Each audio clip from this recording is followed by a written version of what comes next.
हिंदू राष्ट्र की चर्चा है सर, आपके संगठन का इस पर क्या विचार है? रजनीश जी, मैं पहले अपना परिचय दे दूं। मेरा नाम महेश प्रसाद राजवंशी है।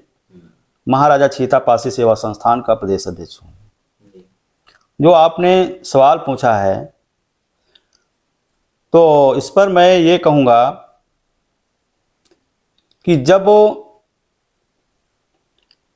हमारे देश में संविधान नहीं था, तब मनोविधान था, और मनोविधान के तहत जो काम हो रहा था उसमें SC ST OBC माइनॉरिटी को पढ़ने लिखने का अधिकार नहीं था। वहाँ पर सिर्फ SC ST OBC जो है, इसको सवर्णों की सेवा करने का ही अधिकार बताया गया, और अगर उसकी कोई अवहेलना करता था तो उसको दंडित भी किया जाता था। इसी के उसमें आप देखिए, मनोविधान के ही तहत राम राज्य था। जब शंभूक ऋषि दलितों को पढ़ाते थे, उनको शिक्षा देते थे, इससे सवर्ण लोगों को तकलीफ हुई। उनको ये पता चला कि अगर शंभूक ऋषि इन दलित बच्चों को पढ़ा देंगे, इनको शिक्षा मिल जाएगी, जानकारी हो जाएगी, तो इनको अपने अधिकारों के प्रति जानकारी हो जाएगी, तो हमारा जो मनोविधान है ये खतरे में पड़ जाएगा। इसलिए बगैर गलती के राम ने शंभूक ऋषि का सर काट दिया था। ये था हिंदू राष्ट्र कि राम राज्य, जैसे आज कह रहे हैं कि हम राम राज्य लाएंगे, तो जो राम राज्य में चल रहा था, जब दलितों को पढ़ने का अधिकार नहीं था, उनको बोलने का अधिकार नहीं था, शिक्षा लेने का अधिकार नहीं था, देने वाले को भी सर काटा जाता था, क्या वही फिर हिंदू राष्ट्र ला करके फिर से शुरू करेंगे? इस पर हमारे संगठन के जितने भी लोग हैं, सब लोग इसका विरोध करते हैं और कड़े शब्दों में इसकी निंदा करते हैं कि हम इस हिंदू राष्ट्र की किसी कीमत पर लागू नहीं होने देंगे। सर, दूसरा सवाल ये है कि अगर सपोज भारत जो है हिंदू राष्ट्र घोषित होता है, तो यह SC ST OBC के लोगों के लिए किस तरीके से फायदेमंद होगा?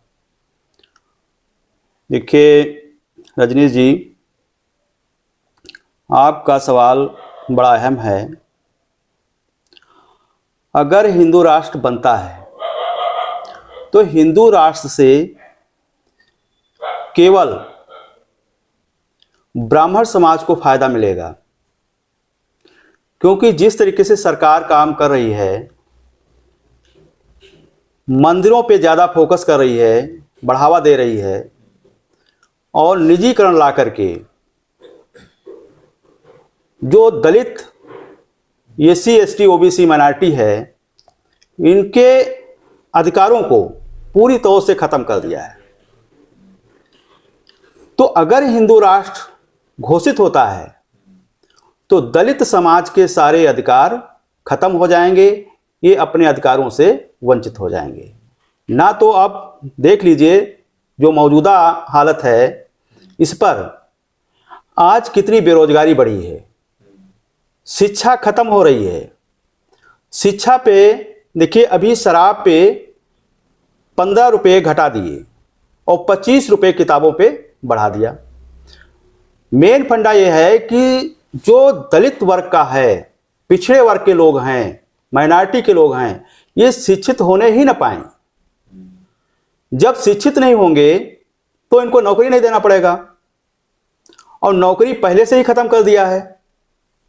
तो उनका सीधा सीधा एक ये है कि ये लोग मजदूरी मेहनत करें, और जो किताबों में लिखा है या जो हम कोई योजना चलाएं, उस पर जो भी हम फार्म लेके जाएं उसको पढ़ ना पाएं।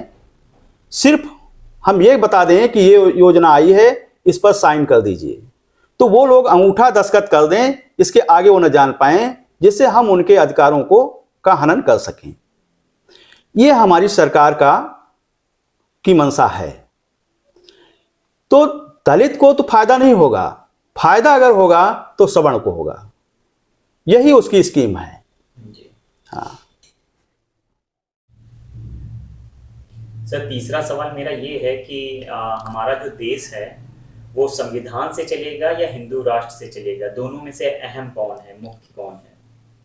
देखिए रजनीश जी, ये तीसरा सवाल भी आपका बहुत अहम है। जो संविधान और हिंदू राष्ट्र की बात आपने कही है, तो जब हिंदू की बात हम करते हैं तो वहां पर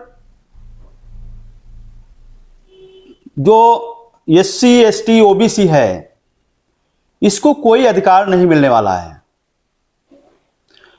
जब हमारे यहां संविधान नहीं था तब मनु विधान था। मनु स्मृति जो विधान था, उसके तहत सिर्फ हम लोगों को मंदिरों में पूजा पाठ करने के लिए वहाँ बुलाया जाता था, दान दक्षिणा लिया जाता था। वहाँ पर हमको मेहनत मजदूरी करने का तो अधिकार था, धन कमाने का था, लेकिन धन रखने का अधिकार हमको नहीं था, शिक्षा ग्रहण करने का अधिकार नहीं था। ये हिंदू राष्ट्र में था। लेकिन जब संविधान लागू हुआ तो संविधान में जब हमको जगह मिली तो उसमें आरक्षण दिया गया। आरक्षण के तहत आज हमारे सीतापुर में ही देख लीजिए, 3 विधायक हैं, 1 सांसद है। तो जब हमको संविधान के तहत आरक्षण मिला तो उसमें पढ़ने लिखने का भी अधिकार मिला, शिक्षा, स्वास्थ्य, रोजगार सब कुछ हासिल हुआ, नौकरियां भी मिली, DM SP डॉक्टर सभी बने। और हिंदू राष्ट्र जब था तो ये पद हमको नहीं मिले थे, ना हमको शिक्षा का अधिकार दिया गया था। लेकिन यहाँ पर मैं ये कहूँगा कि जो हमारे समाज के लोग हैं, यानी दलित समाज के और पिछड़े वर्ग के लोग, ये आज तक संविधान की परिभाषा को ही नहीं पढ़ पाए। जो जनता है, जो पब्लिक है, ये जब चुनाव आता है तो ये नेता लोग भाग के जाते हैं, नाते रिश्तेदारी सब खोते हैं कि तुम हमारे भाई हो, तुम हमारे नातेदार हो, तुम बिरादरी के हो, और हम तुम्हारा ये कल्याण करेंगे, तुमको रोजगार देंगे, शिक्षा देंगे, ये सब कहते हैं। लेकिन चुनाव जीतने के बाद जैसे ये लोग कुर्सी पे बैठते हैं तो अपने नाते रिश्तेदारी सब भुला करके सिर्फ ब्राह्मणों और ठाकुरों की गुलामी करते हैं, इसके अलावा कुछ नहीं है। उदाहरण के तौर पे मैं बता दूं, सीतापुर में कई कांड हुए, कई पासी लड़के मारे गए, लड़कियां मारी गईं, गौतम बिरादरी के लड़के भी मारे गए। ये लोग जब इन नेताओं के पास जाते हैं तो इनको दूर से देख के भगा देते हैं।